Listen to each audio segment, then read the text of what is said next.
जया अजा एकादशी व्रत कथा। एक बार देवताओं के राजा इंद्र नंदन वन में भ्रमण कर रहे थे। चारों तरफ किसी उत्सव का सा माहौल था। गांधर्व गा रहे थे और गंधर्व कन्याएं नृत्य कर रही थीं। वहीं पुष्पवती नामक गंधर्व कन्या ने माल्यवान नामक गंधर्व को देखा और उस पर आसक्त होकर अपने हाव भाव से उसे रिझाने का प्रयास करने लगी। माल्यवान भी उस गंधर्व कन्या पर आसक्त होकर अपने गायन का सुरताल भूल गया। इससे संगीत की लय टूट गई और संगीत का सारा आनंद बिगड़ गया। सभा में उपस्थित देवगणों को ये बहुत बुरा लगा। ये देखकर देवेंद्र भी रुष्ट हो गए। संगीत एक पवित्र साधना है, इस साधना को भ्रष्ट करना पाप है।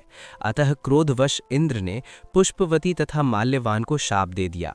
संगीत की साधना को अपवित्र करने वाले माल्यवान और पुष्पवती, तुमने देवी सरस्वती का घोर अपमान किया है, अतः तुम्हें मृत्यु लोक में जाना होगा।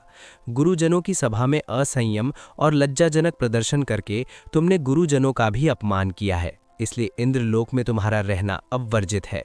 अब तुम अधम पिशाच असंयमी का सा जीवन बिताओगे। देवेंद्र का शाप सुनकर वे अत्यंत दुखी हुए और हिमालय पर्वत पर पिशाच योनि में दुखपूर्वक जीवन यापन करने लगे।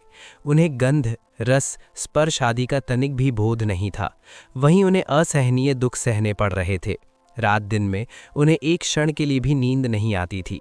उस स्थान का वातावरण अत्यंत शीतल था, जिसके कारण उनके रोए खड़े हो जाते थे, हाथ पैर शून्य पड़ जाते थे, दांत बजने लगते थे। एक दिन उस पिशाच ने अपनी स्त्री से कहा, न मालूम हमने पिछले जन्म में कौन से पाप किए हैं जिसके कारण हमें इतनी दुखदायी ये पिशाच योनि प्राप्त हुई है। पिशाच योनि से नरक के दुख सहना कहीं ज़्यादा उत्तम है। इसी प्रकार के अनेक विचारों को कहते हुए अपने दिन व्यतीत करने लगे। भगवान की कृपा से एक बार माघ के शुक्ल पक्ष की जया एकादशी के दिन इन दोनों ने कुछ भी भोजन नहीं किया और ना ही कोई पाप कर्म किया। उस दिन मात्र फल फूल खाकर ही दिन व्यतीत किया और महान दुख के साथ पीपल के वृक्ष के नीचे विश्राम करने लगे। उस दिन सूर्य भगवान अस्ताचल को जा रहे थे। वो रात इन दोनों ने एक दूसरे से सटकर बड़ी कठिनता से काटी। दूसरे दिन प्रातःकाल होते ही प्रभु की कृपा से इनकी पिशाच योनि से मुक्ति हो गई और पुनः अपनी अत्यंत सुंदर अप्सरा और गंधर्व की देह धारण करके तथा सुंदर वस्त्रों तथा आभूषणों से अलंकृत होकर दोनों स्वर्गलोक को चले गए। उस समय आकाश में देवगण तथा गंधर्व इनकी स्तुति करने लगे। नागलोक में जाकर इन दोनों ने देवेंद्र को दंडवत किया। देवेंद्र को भी उन्हें उनके रूप में देखकर महान विस्मय हुआ और उन्होंने पूछा, तुम्हें पिशाच योनि से किस प्रकार मुक्ति मिली, उसका पूरा वृत्तांत मुझे बताओ। देवेंद्र की बात सुन माल्यवान ने कहा, हे देवताओं के राजा इंद्र, श्री हरि की कृपा तथा जया एकादशी के व्रत के पुण्य से हमें पिशाच योनि से मुक्ति मिली है।